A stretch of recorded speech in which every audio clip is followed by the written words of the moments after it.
ನಮಸ್ಕಾರ. ಪ್ರಜಾರಾಜ್ಯ ಕನ್ನಡ ನ್ಯೂಸ್ಗೆ ಸ್ವಾಗತ. ನಾನು ರಾಮಗೌಡ್ ಪಾಟೀಲ್.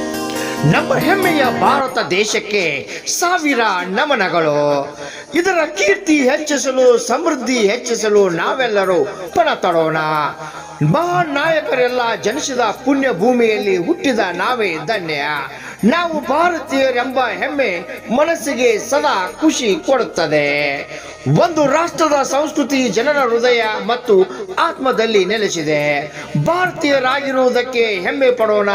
ಪ್ರಜಾಪ್ರಭುತ್ವದ ಹಬ್ಬವನ್ನು ಒಟ್ಟಾಗಿ ಆಚರಿಸಿ, ಒಟ್ಟಾಗಿ ದೇಶದ ಶತ್ರುಗಳನ್ನು ಸೋಲಿಸಿ, ಪ್ರತಿ ಮನೆಯಲ್ಲೂ ತ್ರಿವರ್ಣ ಧ್ವಜ ಹಾರಿಸಿ, ನಾವೆಲ್ಲರೂ ಜಾತಿ ಧರ್ಮ ಮರೆತು ಭಾರತೀಯರು ಎಂಬ ಮನೋಭಾವನೆಯಿಂದ ಒಂದಾಗೋಣ.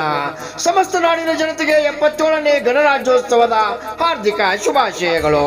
ಶುಭಾಶಯ ಕೋರುವವರು ಶ್ರೀ ಗುರುಶಾಂತ್ ಬಸವರಾಜ್ ಪಾವಟೆ, ಸಹಾಯಕ ನಿರ್ದೇಶಕ ಗ್ರೇಡ್ 2 ಸಮಾಜ ಕಲ್ಯಾಣಾಧಿಕಾರಿಗಳು ಹುಕ್ಕೇರಿ ಹಾಗೂ ಸಿಬ್ಬಂದಿ ವರ್ಗ.